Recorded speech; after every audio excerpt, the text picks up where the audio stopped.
Hello and welcome back to the GB Fantasy Football channel.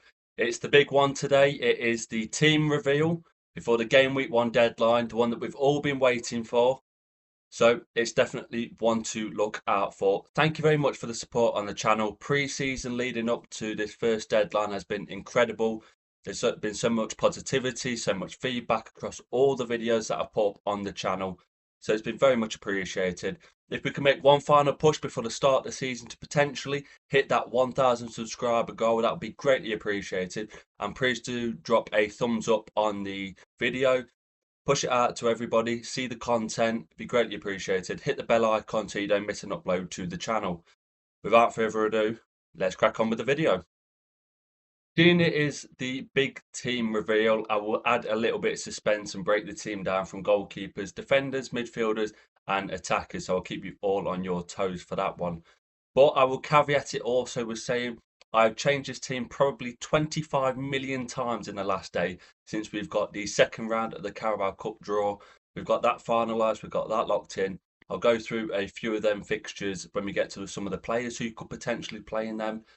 And first up, that is one that could be playing in there. It's Royce from Sunderland. Now, he is a £2 million goalkeeper. I was always going to aim for a keeper that's on the cheaper side of things. I didn't want to put too much money into it. Eventually, I'll end up with a Allison or a Raya or someone of that price bracket going into the European fixtures, budget permitting, of course. But at the start of the season, when money isn't everywhere, there's only a 50 million budget, and we've got to make it stretch to as far as we can and as many points as we can. I feel like the goalkeeper position is probably the last one looked at, to be honest. I know a lot of people out there who've actually gone through seasons without having a goalkeeper at all. Will it be more beneficial to have one? Absolutely. But putting those extra funds into attackers can have a bigger benefit. The Leeds fixtures are West Ham at home on the opening day, Burnley away in the second game week in a double with Huddersfield, and Brentford in match day 3. Some solid fixtures, 3 home fixtures out of 4. Will Royce play that second double in the second game week? I'm not too sure. I think they've got a young goalkeeper called Patterson on the books, maybe a couple of others knocking about. I'd love for him to play the double. I really would. For that price, if you can get 3 home fixtures out the first 4 out of him and potentially a few price increases along the way, that'd be fantastic. Do I expect Sunderland to keep clean sheets in them, bar Huddersfield? Probably not. I know Burnley are a promoted team. Can they score goals? Absolutely. West Ham finished towards the bottom end of the league last season, but we know their attacking quality. And also Brentford, currently a lot of hits and misses with their squad, but you feel like towards the back end of August they'll be recruiting a few people in. Maybe Vissa might have gone and so on and so forth. But I'm hoping for a few save points from my goalkeeper, a few price rises potentially, and then to get rid around the European stages of the game. Onto the defence. Now, when I move into the midfield, I'll explain why this defence has changed quite a bit over the last 24 hours or so. And it could potentially change again in the next, what is it now, 16 or so hours. The countdown is well and truly on for that game week 1 deadline. But moving into the back 3, I've got Cucurella, I've got Nico Williams from Nottingham Forest, and I've got Coyote of Brentford. Now, I've been very anti big at the back of sorts. I've produced lots of content with regards to putting the money in attack and keeping the defence on the budget side of things. And potentially, I might actually switch back to that before the deadline finishes tomorrow. It's one of them ones that's going to go down to the wire. It's a 50-50 choice. But this is the back 3 as it stands with less than 24 hours to go. Now, Cucurella's in the team. He offers a lot of attacking threat. Yes, he is playing more of a left centre-back role currently with Reece James or Malo Gusto filling in at right back.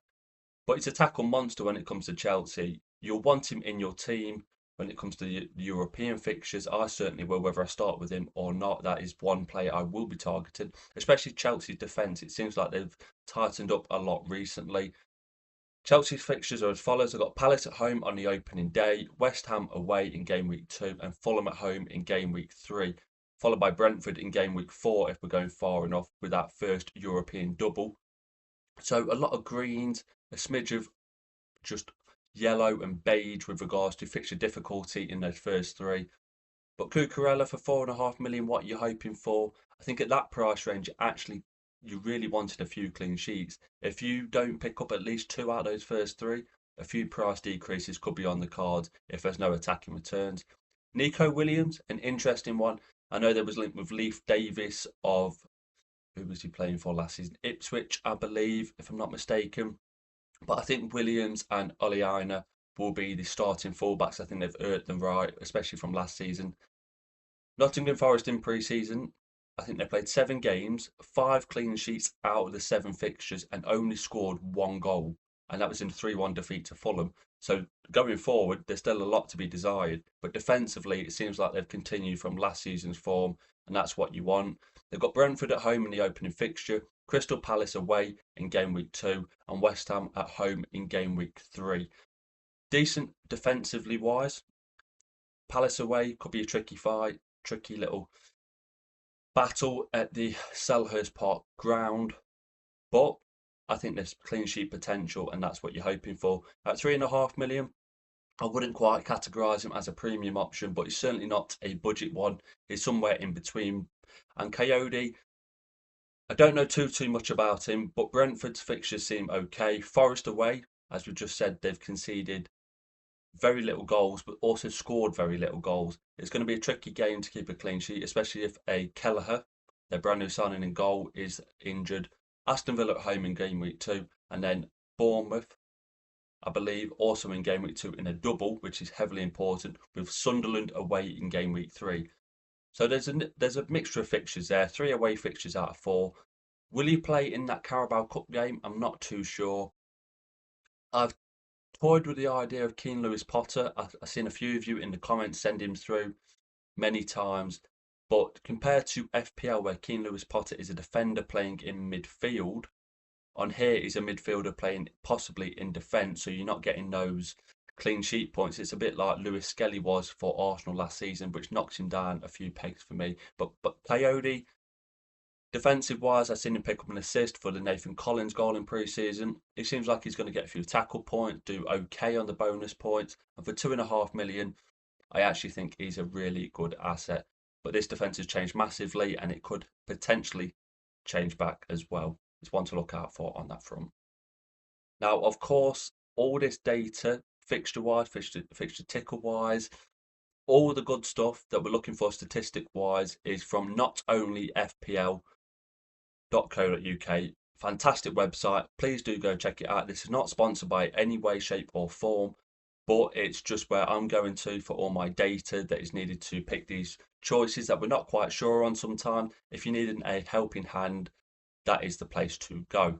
So onto the midfield. It's a midfield 5 as things stand. I've got Eze of Crystal Palace, Dewsbury Hall of now Everton, recently signed from Chelsea, Cole Palmer, Mohamed Kudus from Tottenham, and Lucas Paqueta of West Ham. Now we'll go through them individually and show and just let you understand my reasoning for each selection. Eze first up. Now this might be recency biased, but it also might be linked to last season. It was heavily involved in my team that finished third in the world, and I captained him when he scored the winner in the cup final against Man City. Actually cheered for Crystal Palace, and I'm definitely not a Crystal Palace fan. I'm an Arsenal fan, but for what it meant in the game at the time, it holds a lot of sentimentality for me. Eze is in the squad. Tottenham heavily linked. Now, I think if he wasn't being linked to teams, you'd see his ownership percentage skyrocket. He is a fantastic asset on this game, and with Crystal Palace in the Conference League, which I actually think they will field a fairly strong team in, he's going to be incredible if he stays at Palace. He's been linked with Tottenham, linked with Arsenal on and off, but it looks like Arsenal are holding out faint hopes for a Rodrigo deal towards the back end of the transfer window. Personally, I don't think anything's going to come of that, and I feel like Arsenal's attack will be left short. But Tottenham have seen a gap, Maddison injury, need a bit more creativity. It's one to look out for, definitely. But if he stays at Palace, the fixtures are as follows. They've got Chelsea away on the opening day, which is not ideal. Wouldn't really want a fixture clash with Cucurella at the back, but Eze has the potential to not score or assist in that game and still come away with fantastic points. That is the kind of calibre of footballer and asset he is in Sun Dream Team. They've then got Nottingham Forest at home in the second fixture, with Aston Villa away in game week 3. So not incredible fixtures, but 2 out of the first 3, especially away to Villa and away to Chelsea. And of course playing the Forest defence that you'd hope is okay at the back. I mean, I've got Nico Williams because I'm expecting clean sheets, and Crystal Palace are playing 2 of my defenders out of the first 3. So that Eze position is far from locked. But as a singular asset, not looking at the rest of the team, I think he offers a lot of value. Dewsbury Hall, I've looked at a few squads. Now, the Carabao Cup doublers in my team, I've looked at and thought, where are teams struggling for squad depth? I've had a look online. In midfield, Everton do have a few options. Of course, they've signed Jack Grealish, he's come through the door. More of an attacking winger rather than a number 10 in my eyes. I don't think he'll play in that number 10 role, whereas Dewsbury Hall can play in the 10 role, or he can play slightly deeper from what I'm led to believe from mainly Leicester fans when he was there, because he didn't really get much time at Chelsea on the pitch. For 3 million, Everton's fixtures are as follows. They've got Leeds away in the opening game, so it's going to be a pretty difficult game for them, especially with the atmosphere at Ellen Road. But could you see him picking up a few points here and there? It might even be on set pieces as well, corner taking abilities with no Dwight McNeil on the pitch, so that's one to look out for. Brighton at home in game week 2 with a double. I think that's Mansfield. Everton could potentially field a quite strong team in that. Not many players currently fit. I think Mikalenko and Branthwaite at the back, they are injured as things stand, which I actually did have an Everton defender in my initial draft before I took out a certain Bruno Fernandes, but I'll get to him in a minute on why he's not in this team. Next up, Cole Palmer. I think his form at the start of last season speaks for itself. From about January, February onwards, bar the Europa Conference League final, he was pretty poor. Still picked up points though, and that's all that you can ask for. He's £0.5 million cheaper than Kayo Saka, which is also factored into this. Chelsea's fixtures, obviously, Crystal Palace at home, West Ham away, Fulham at home. They don't have to leave London for those fixtures, and with a very shortened pre-season, that is an ideal fixture start for Chelsea. And I think if they score a few goals, if someone like a João Pedro, spoiler alert, is not in this draft despite him starting his Chelsea career extremely well. But Cole Palmer, I think he always averages over 4 points a game despite not always picking up a goal and an assist, and that's what you're really after. Of course, you'd love the 15, 20, 25 point hauls, the major hauls, but they don't come all the time. And I think for that price, he is quite a good asset, really. Mohamed Kudus, I'm not sure if he's going to play this opening game at home to Burnley. I've got my fingers crossed. Tottenham played more of a 3-5-2 system or a 3-5-1-1 at playing PSG in the European Super Cup the other day. I don't feel like that's going to stick. I feel like they will play 4 at the back when Dom Solanke comes back into fitness. But from what I've seen from Kudus, he might not pick up the goals and assists every game. And for 4.5 million, maybe that's what you're after. But I feel like that's going to come. I feel like with Kudus, his bonus points are going to be incredible. He's great for tackles. He's great for all the things that build up for bonus points, and that's what we're looking out for. I feel like he could be similar to the Eze of last season. Price the same. I think there was both 4.5 million at the start of the campaign. And if he's on the pitch, which it seems like Thomas Frank has put a lot of faith into Kudus so far, it seems like he's putting him in different positions and trusting him, which is really important to getting him out on the pitch. We've got Tottenham's fixtures. They've got Burnley at home in the opening one. That is a prime fixture. He needs to play that to be value for money in his opening 3 games. Man City away. Tottenham are the Man City bogey team, but would you expect Tottenham to go there and win? Absolutely not. Maybe score a goal, but definitely not win. And then Bournemouth at home in game week 3. If we're going to go a little bit further, because he is a Champions League asset, Tottenham do have West Ham away in game week 4 and a European Champions League game as a double there. So that's another asset doubling wise, set and forget for game week 4 if he stays in this draft, of course. So I'm quite fond of him. And then we've got Lucas Paquetá, who's just been recently added back to the game. He wasn't on here last year because what was going on outside of his footballing related career. So it's nice to see him back in the game. This player was a different West Ham option at the start.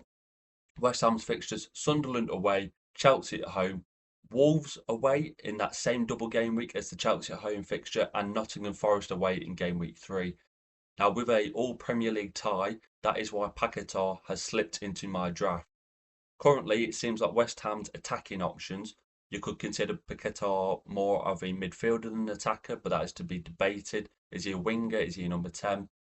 I think he's more of a winger than number 10 these days, especially with the system that Graham Potter plays. Paquetá has potential to play that game, especially with it being a cup one. We don't know if Graham Potter is going to wheel out the big guns in that one, but my hope is the squad depth isn't too great and they don't have much choice. Now, the reason why the defence has got a little bit more funds in it compared to how it was previously is because no Bruno Fernandes.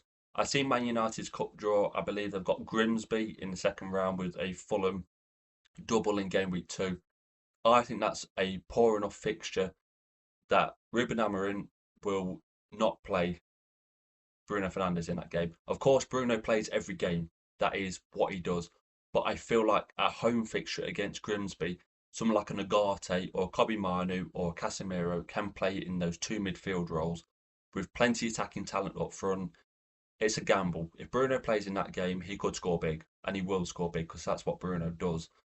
So I've shifted the funds around and put a little bit at the back. If over the next 18 hours or so before the deadline, I'm thinking to myself, I've got to get Bruno into this team, the team will change massively. I think Eze might drop out. I'll have to take funds from elsewhere, but these are the big decisions that are still yet to be finalised with the deadline. T minus 18 hours away or so. But that is the midfield five as things stand. And finally, the front two. Of course, it is these two. Mohamed Salah and Erling Haaland. The £7.5 million each players, the £15 million striking duo, taking up nearly a third of my entire budget. Now, this team does have the potential to go back to a front three. It's been a front three for a lot of the pre-season campaign, and it's definitely something that I'm going to toy with. Ideally, if Nottingham Forest had had a decent pre-season of sorts, Chris Wood would actually be in my draft. I think he's about 4 million in value. Those Forest fixtures at the start of the campaign look exceptionally good. They've got Brentford at home, Palace away, and West Ham at home. Now, if you're looking at a European asset with those fixtures at the start of the campaign, I think he should be in. But is Chris Wood too similar to Erling Haaland? Are they those kind of players who they'll either score or they'll blank? And that isn't what you want, especially this time of the season. You can gamble on one, but gambling on two, I think, is a step too far. You want to stay with the crowd. You don't want it to be too template. Of course, put your own individual differentials in there to either boost you up or take chances or play the game your own way rather than picking the top 11 ownership players. And I think Chris Wood would fit into that category. But I can't have Chris Wood and Haaland in the same team. It's just, you're either going to end up with 4 points or 24 points. And I think Haaland is the not essential. I never say essential about many players. Well, normally anyway. But Haaland, the Man City fixtures are as follows. They've got Wolves away in the opening fixture, Tottenham at home in game week 2, and then Brighton away in game week 3. Moving to game week 4, which is the European Champions League start of the campaign, I believe. Man United at home with a Champions League game slotted just after that. With Man City coming back from pre-season pretty much with just the last week prior to the season starting, I think there's very few Man City players that are actually nailed. I think Erling Haaland is one of them, and I think Gavardiol will be the other.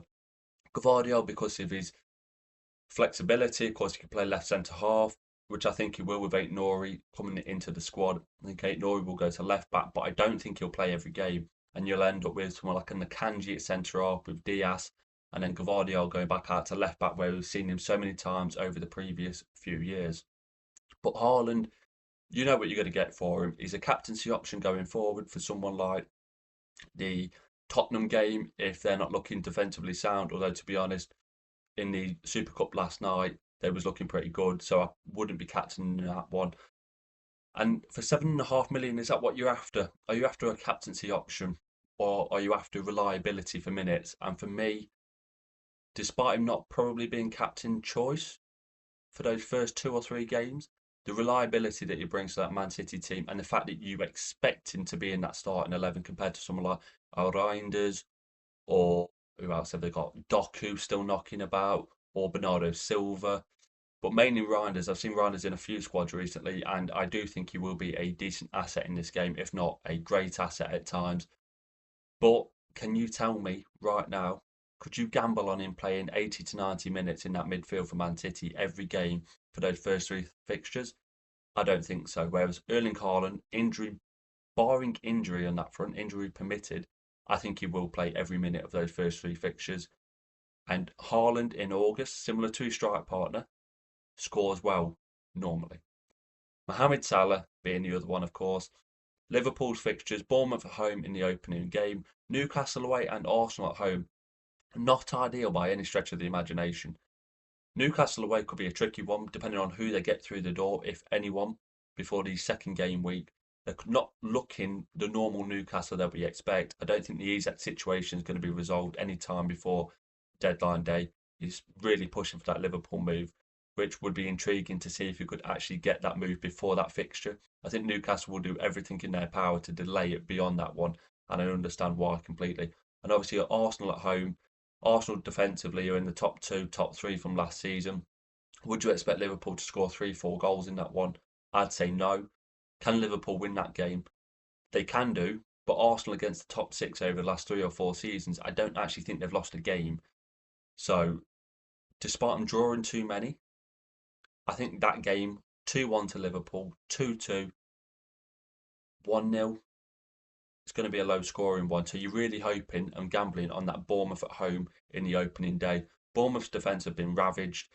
Not many more numbers have come through the door, and they're looking a bit vulnerable at the back. So for Salah, can you target a different Liverpool asset? Could you go for a Florian Wirtz and try to cover that route off instead of Salah? Of course, there's been the normal talk of Salah's too far out wide in pre-season. He's not getting involved enough. And it's the same stuff that we've heard for 2 or 3 seasons. Salah is going to be on penalties despite his penalty in the Community Shield being absolutely woeful. Can you see Liverpool picking up a few penalties in those first 3 fixtures? I can, because that's what Liverpool tend to do. Can Salah come away with a goal and an assist, and all of a sudden you're scrambling to get the most expensive, or joint most expensive asset back into your squad? I think so. I think if you don't have it for the first 3, you definitely pencil in Salah to get him into your squad for game week 4. Burnley away, potential European double in the Champions League with Everton at home in the next one. I don't think many people will go without Salah for those. Of course, you've got Cody Gakpo, you've got Ekitike, you've got, as I said, Florian Wirtz. If you want to go a bit further deeper, Szoboszlai, McAllister. There's a lot of attacking options when it comes to Liverpool, but the one man who's nailed pretty much 90 minutes of every game, similar to Haaland, bar injury, Mohamed Salah. And for me, going without him would be fear of missing out. Massive, can't lie. Can you go without him? Can you get away with it? I think you can. I'm not going to be one of those people, though. He's in my team. That does conclude my final draft before the game week 1 deadline.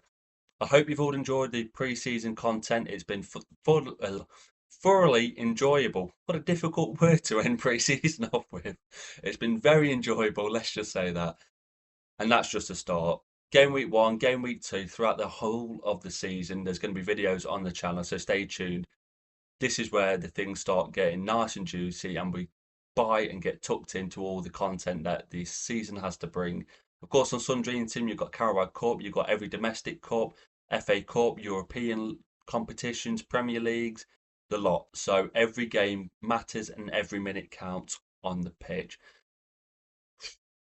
It's been a tricky pre-season, and with 18 or so hours still to go, I think there's a lot of tinkering still to go as well. Thank you very much for the support on the channel. Every thumbs up, every hit of that subscriber button has meant so much. As I said in the introduction, if we could push towards 1,000 before the deadline tomorrow, get as close as we possibly can, see the progress on the channel, which has already been incredible. It's already blown my mind.